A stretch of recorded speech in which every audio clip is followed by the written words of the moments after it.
Maiada véia, pisada gado, oê, meu boi. Garrote é novo da ponta limada, bezerro novo das pontas limadas. Sai da porteira, mulher, que o mamote vem danado, oh meu boi. A comunidade quilombola de Volta Grande fica localizada no território de Irecê, Bahia, no município de Barro Alto, e passou a ser formada por pequenos agricultores vindos de comunidades vizinhas, com o intuito de explorar a agricultura e a pecuária. Antes de 1900 foi fundada a comunidade de Volta Grande. Assim como era mata, veio meus avós de Santa Cruz fazer uma descoberta aqui, fazer uma roça, um pequeno roçado, como eles falavam. Daí por diante começou a vir as pessoas, né? Eles também produziram família. Aí começou, era 2 filhas, mulher que eles tinham, né? No caso, uma é a minha avó. Aí casaram e foi rendendo a família, por onde surgiu essa comunidade de Volta Grande, né? Daí em diante foi só trabalhar, aumentar a comunidade. Começaram a plantar na época, eles plantavam algodão. Eles mesmos teciam o algodão para fazer as roupas deles, né? Começaram a plantar também a mandioca. As primeiras coisas que eles plantaram aqui na rocinha deles, no roçado deles, foi o algodão, mandioca, o feijão de corda, o milho. Aí começaram também a criar cabra, depois veio as outras criações. Foi dado o nome de Volta Grande pela seguinte razão. Como meu avô morava aqui, tinha uma única estrada que vinha de Santa Cruz, tinha uma outra estrada que ia de Queimada de Rufino a Barro Alto, distante daqui mais ou menos 1,5 km. Tinha o senhor Rufino, que era o proprietário, mas era também de Queimada, que hoje tem o nome de Queimada de Rufino. Aí tinha vezes que ele falava assim, vamos passar em compadre Manuel Domingos. Aí o outro colega dele falava assim, moço, não vamos passar não, porque lá a volta é muito grande. Não, mas a gente passa assim mesmo, né? E sempre era assim. Por isso ficou o nome de Volta Grande. Minha bisavó era descendente de índio, e meu bisavô era de escravo. E aí fez aquela mistura de índio com escravo, né? E deu esse sangue que nós temos hoje, o sangue moreno. Desde o seu surgimento, uma das características marcantes é o trabalho em conjunto e solidário, mais conhecido como mutirão ou adjunto. Trabalha nos adjuntos, a turma de homens, trabalhando, cantando boi. Aí era o ano todo, passou do dia tinha adjunto. Nós trabalhando junto e cantando boi. Marroa escavou embaixo na lagoa, vaqueira boiou, é boi, é boi. O adjunto roubado, uma vez um companheiro acolá tinha uma roça para limpar, e ele estava sem condições de limpar a roça. Aí a gente fazia o seguinte, reunia uma turma, ia lá e roubava a roça. Aí agora nós ia limpar. E agora eu se virava com a comida para dar ao povo. Aí ia 20, 30, 40 homens. Quando ele estremecesse, já a roça estava cheia de gente. Aí quando a gente chegava lá de manhã cedo com o escuro, vinha dele da fé. Aí nós já começava trabalhando e cantando boi. Quando ele via o grito, ele já sabia. O espírito comunitário representado nas formas de organização dos moradores já era uma cultura associativista, mesmo antes de formar uma associação. O processo de organização comunitária e identitário, ele se dá muito antes de 1994, né? E aí um outro marco importante para a gente definir como também marco dessa organização comunitária local é um exemplo que nós vamos ter de alguns agricultores, né, que vai se organizar os mutirões, os adjuntos, e aí no processo educativo, quando a gente conversa com alguns moradores, a exemplo de Seu Lô, ele vai falar que a educação aqui informal acontecia, né, já antes de ter essa educação formal, em que o Estado tomava conta, né, em que o Estado vai passar a tomar para si essa responsabilidade.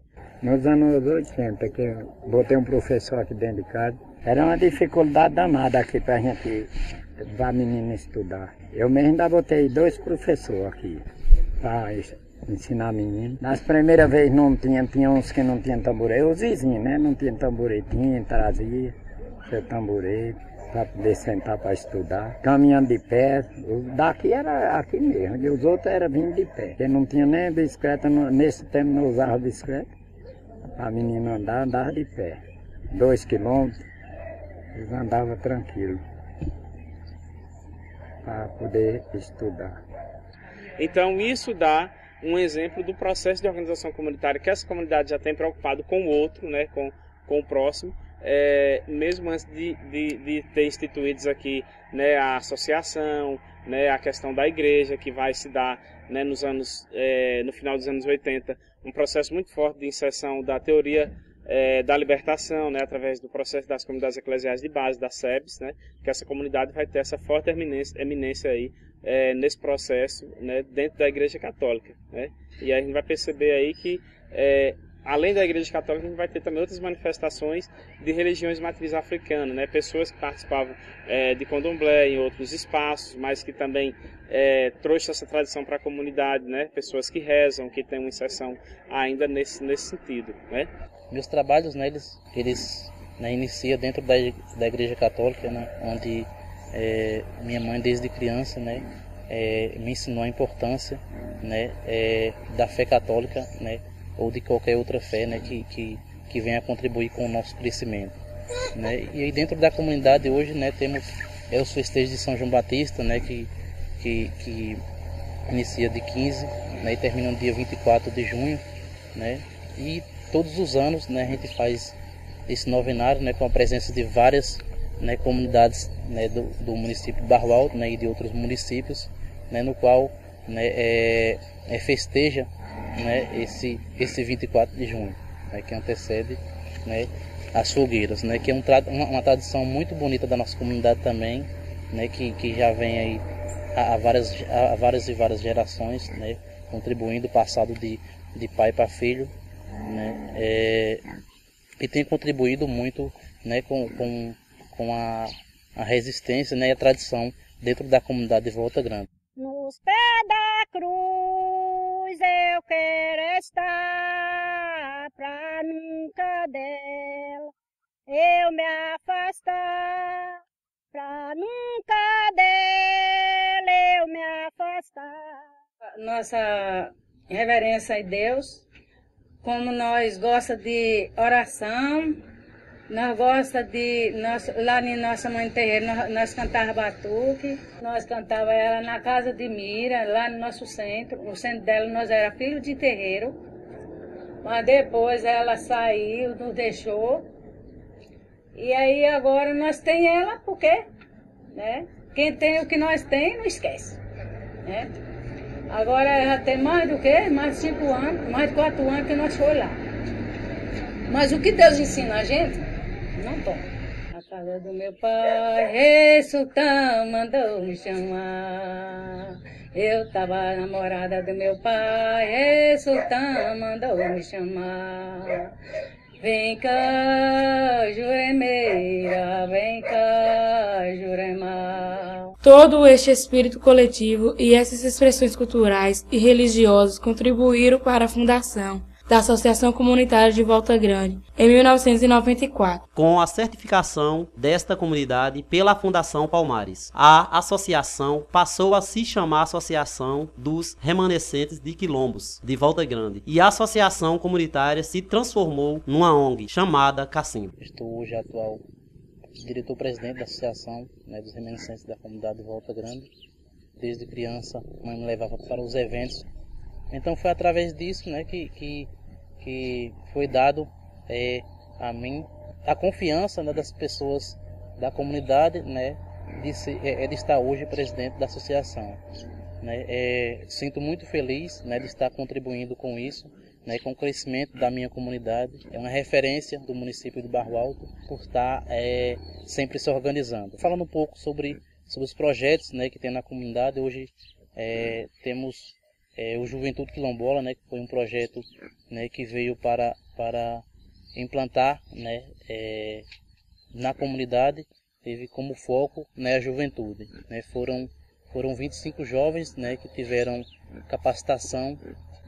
Ganhamos uma cozinha comunitária, né, na qual hoje é produzido, né, alimentos, né, da agricultura familiar, né, e tem como foco produtos orgânicos. A partir da fundação da associação, a comunidade tem prezado muito mais pelo espírito associativista do que somente pela vinda de benefícios. Uma prova disto é que esta associação passou quase 15 anos sem ser beneficiada por nenhum projeto. O que motivava os associados era o espírito coletivo, as reuniões e a horta comunitária. Experiência esta que prevalece viva até hoje. Aí a gente trabalha aqui na horta das hortas. A gente sameia, ajeita as hortas, sameia, alface, coentro, cebola, beterraba, cenoura. Isso. Aí nós molha.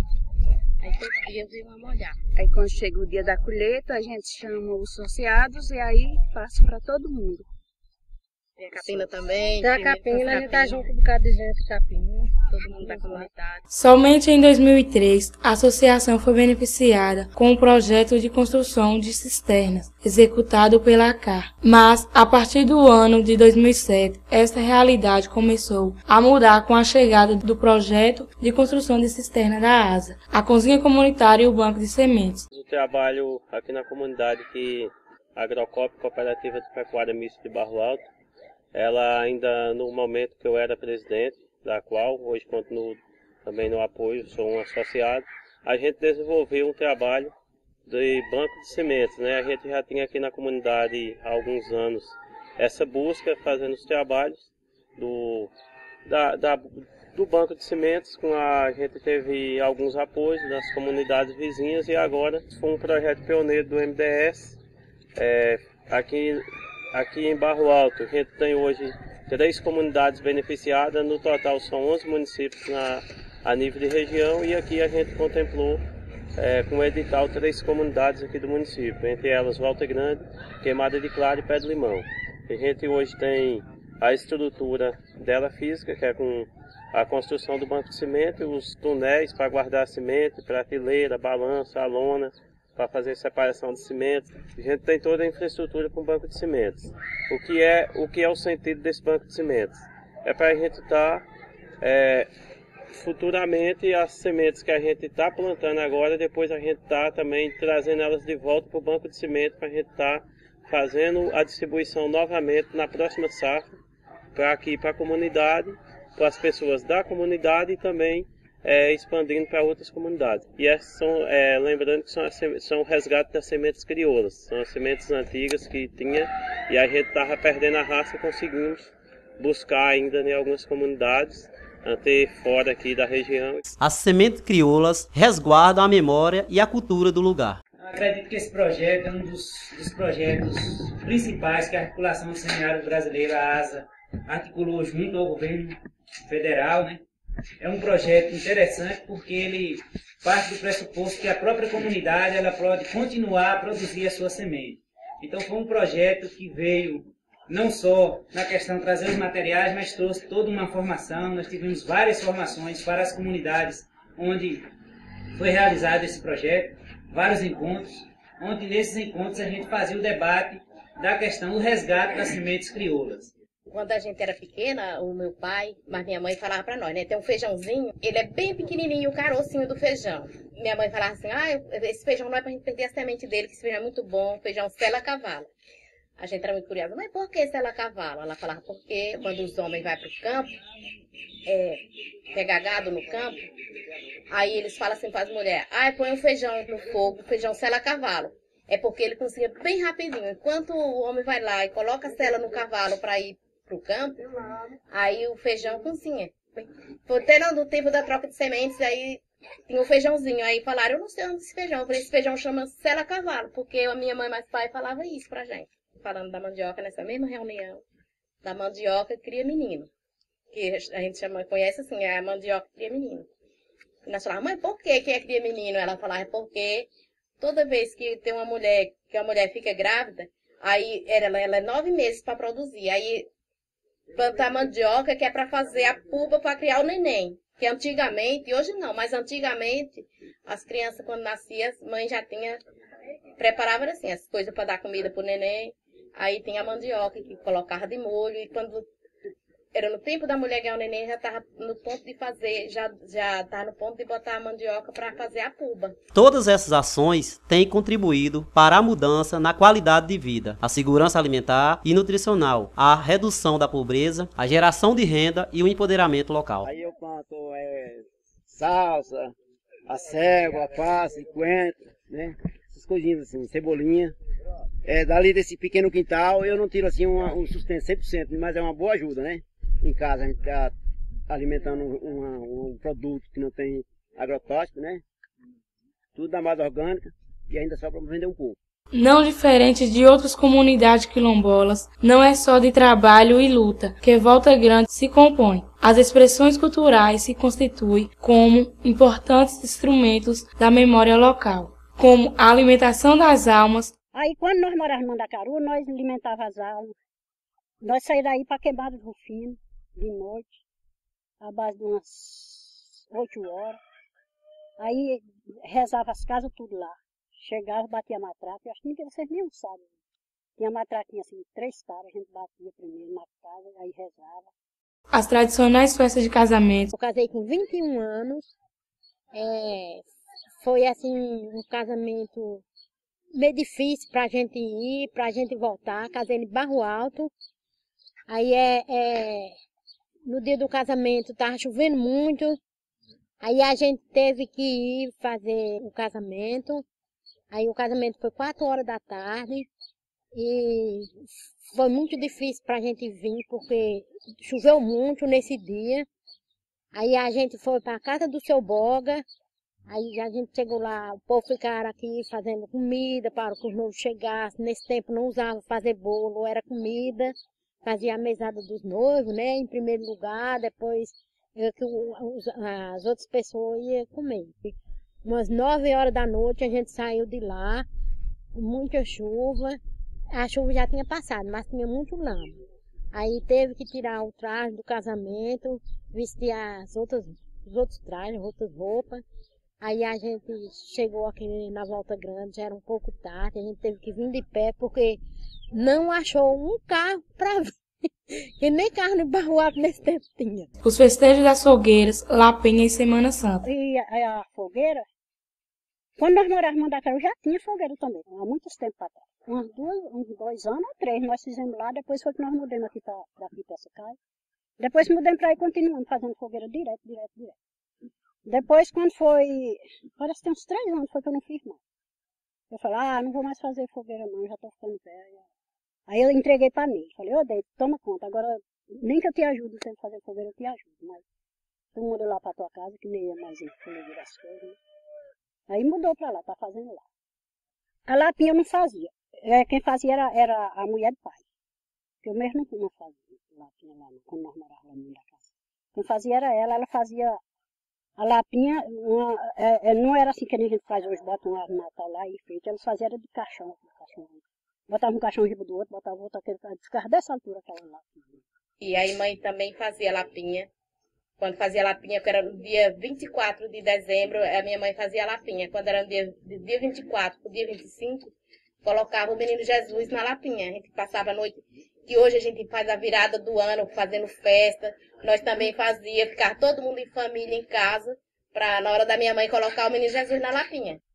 E depois, aí a gente rezava na lapinha. Quase todo dia de noite a gente rezava. Bendita assim. Ficava cheio de gente para participar dos rezeiros, para assistir os rezeiros cantar nas casas, nas lapinhas. Era muito bonito e muito importante. E daí, depois que eu casei, eu não fazia lapinha. Depois que nasceu no dia do Natal, a caçula. Nasceu no dia do Natal, eu falei, vou fazer lapinha para mim. Tinha a Semana Santa. Eu sei que depois que nós mudamos aqui para essa casa, nós fazíamos o jejum, era com muita gente. Vinha para ir para jejuar mais nós. Só que eu mesmo nem jejuar, fazia o almoço e a turma jejuar, mas era muita gente. E aí eu fiquei fazendo toda a vida, até hoje a gente está fazendo.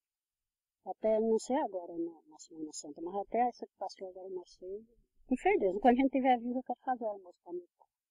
As festas eram boas demais. Era tocada de sanfona e tocava aqueles boleros, era valsa, o povo tinha aquele ritmo de dança, era umas danças muito bonitas.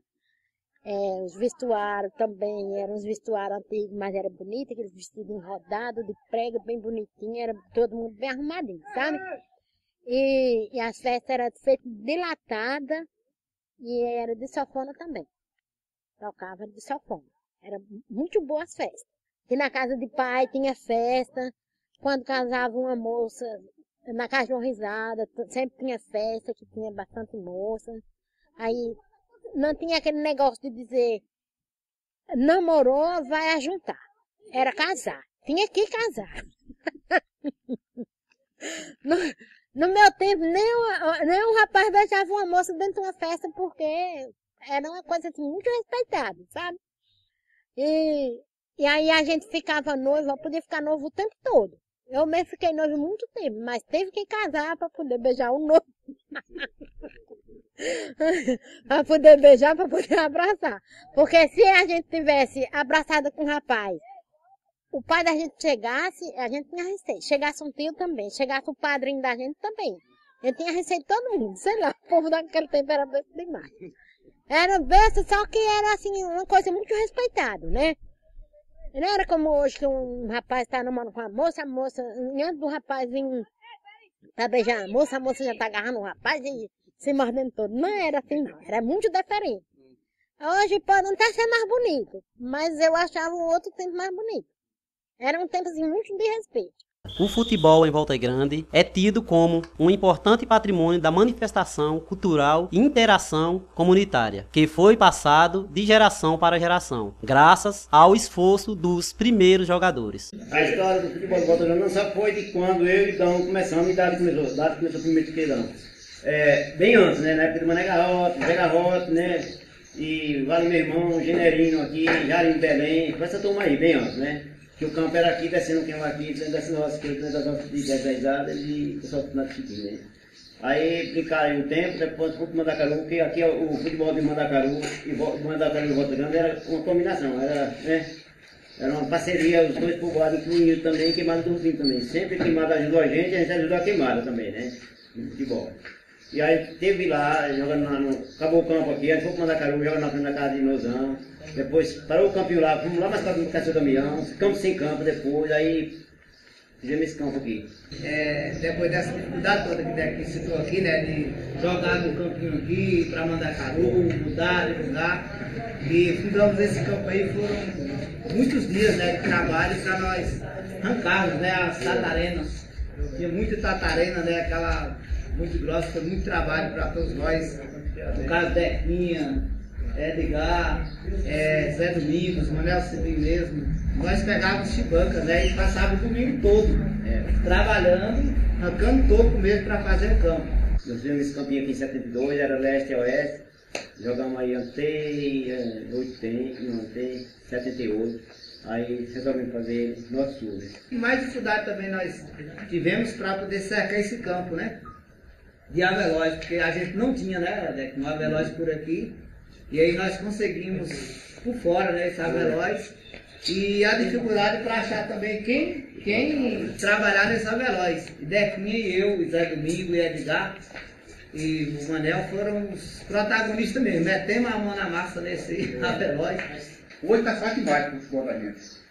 Quem passou isso aí, Dão, Zé, Dade, Léo, passou isso aí. Antigamente nós íamos fazer cobrar, fazer um campeonato, só nós cobramos ingresso, lá nós tínhamos uma corda aqui, outra corda lá em Dona Bahia, outra corda lá na Volta Grande para cobrar ingresso. Tinha no caso, 3 inteirinhas para isso. É muita dificuldade naquele tempo. Hoje está fácil demais, hoje está fácil. Aí, Ana, olha, tu não lembra desse assunto? É verdade, eu estava esquecendo 6 pessoas para trabalhar sobre isso. Eu trouxe na garupa de bicicleta, esse arame que ainda se encontra aí hoje. Se ele tivesse enferrujado, foi o que trouxe na época, né? E aí o padre já estava aqui, mas é baixinho, que nem eu acabei de dizer, neguinho novo, buscando, de lá de Pico Fecha, esse avelóis. E aí nós plantamos isso aí. O time da Pitu foi formado em 86, mais ou menos 86 para 87. E foi formado por umas pessoas mais velhas, né? Um pessoal que gostava de... Tava fazendo uma farra por aí, né? Comendo a galinha, tomando umas pitu. Aí inventaram de fazer um time. Aí formaram esse time E foi aí com o tempo, aquelas pessoas foi saindo e foi entrando as pessoas jovens. E aí foi onde conseguiu o time da Pitu ficar um time bem jovem, um time de os meninos tudo novinho. E treinando sempre aqui, conseguiram fazer um time muito bom, formar um time muito bom, aonde hoje nós conseguimos ainda mais de 50 troféus, né? E é um time que nos deu muita alegria no passado, né? Até hoje dá, né? Mas foi um passado muito bom. A gente quase que não chamava jogador de fora para brincar com a gente, porque a gente tem a família grande e só irmão eu jogava junto com 6 irmãos meus. A gente jogava, teve a oportunidade, o transporte era um pouco difícil, mas o meu pai tinha uma C10 e eu dirigia na época. Então facilitava bastante. Então eu mesmo já pegava a C10 e levava jogadores. Mas teve história engraçada de ter um dia de furar 3 pneus da minha C10. Isso foi muito engraçado e nós acabamos de chegar aqui de pé e deixamos a C10 no meio do caminho. Praticamente eu fundei o Juventus, junto com o Evaldo, Edgar, Zé Domingos e Diego do Morro, Hélio, que é o Melé. Mais uma união de que rivalidade. Porque eu citei no início. Teve a união do Volta Grande com Mandacaru, Queimada e Mocano, teve jogadores do Morro, poucos, mas participou sempre junto com a gente, né? Mas essa rivalidade ajudou muito a crescer o nosso time. Porque todas as sexta-feiras, até hoje, treina o time da Pitu contra o time do Juventus. Então essa rivalidade faz com que os times treinam mais sério e acaba os times ficando mais preparados. Que eu considero muito que era um grande time, era um prazer você jogar nesses dois times. E tive essa felicidade. Quando sai dentro de campo, tem a mesma amizade, a gente vai para os bar, vai tomar umas pitu e vai contar a história, falar sobre o campeonato, né? Que a gente já disputou vários campeonatos, até contra mesmo, já fomos campeão em cima deles. Eles já foram campeão também, jogando contra a gente. Então a gente tem muita história para contar durante esse tempo de time da Pitu, né? O futebol, além de ser uma expressão de arte e da cultura, é uma marca de resistência e enfrentamento ao preconceito racial e rural. O festival, né, todos os times recebeu o uniforme doado por Eduardo. E apenas nós não recebemos, né? E nós fomos até criticados, né? Porque todo mundo está inaugurando um time novo. E nós conseguimos esse aqui com o colégio municipal, né? Nós conseguimos chegar à final, ficou os dois times, nós e o Juventus aqui.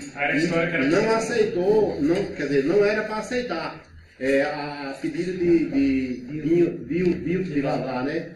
Como era que 2 times da roça disputavam na final do campeonato. O antigo conceito de quilombo vai dando lugar a uma nova representação forjada nas formas de organização dessa comunidade. Então, o conceito de quilombo que nós trabalhamos, né, enquanto pesquisadores, enquanto ativistas negros, né, e que também discutimos junto às comunidades quilombolas, não é mais esse conceito trazido do período da escravidão, né, porque antes as primeiras comunidades quilombolas, os quilombos, né, assim chamados, foram formados a partir, né, da luta, né, dos negros que se refugiavam, iam morar, né, em regiões montanhosas de difícil acesso, né, para que o capitão do mato não os encontrasse e trouxesse de volta, né, sujeitos a qualquer tipo de castigo, né. Então, nesse momento do período de escravatura, os quilombos tinham muito esse sentido, eram os lugares de negros refugiados, né, e que depois iam se constituindo comunidades inteiras, a exemplo do quilombo, né, que Zumbi dos Palmares formou, né, em Alagoas e que resistiu por muito tempo, né, a um sistema escravocrata, né, e que se instituiu, né, um outro modo social de convivência, né.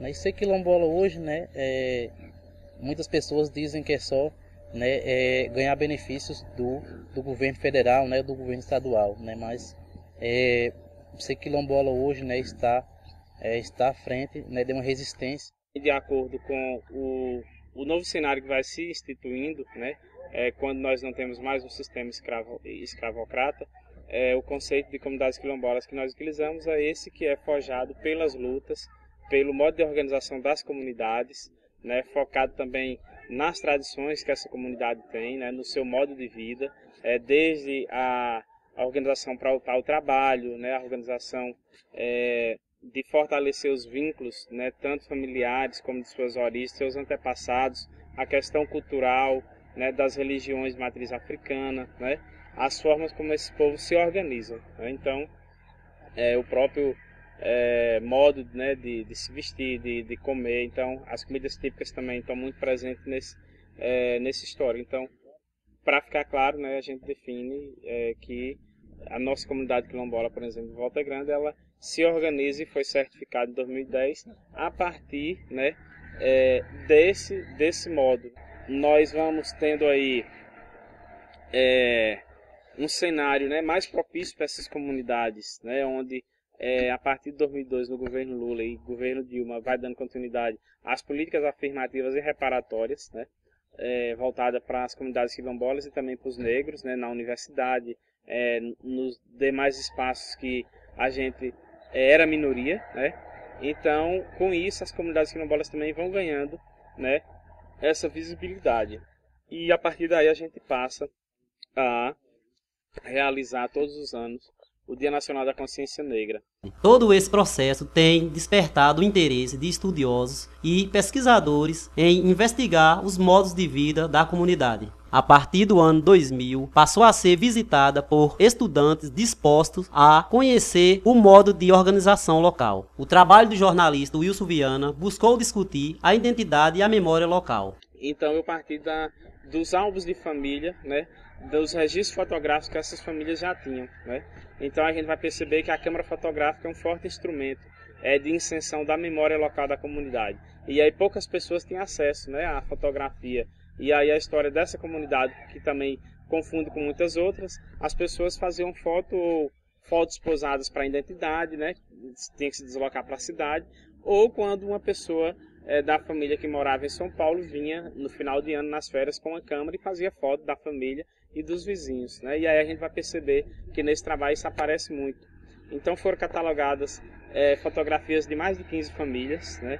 E nesse trabalho eu tento mostrar por meio dos álbuns de família como é que se dá essa memória local dos trabalhos e aí os espaços coletivos que transmitem, né, essa cultura da comunidade e a identidade quilombola vai aparecer. Então o livro é esse, né, que resultou nesse produto, né?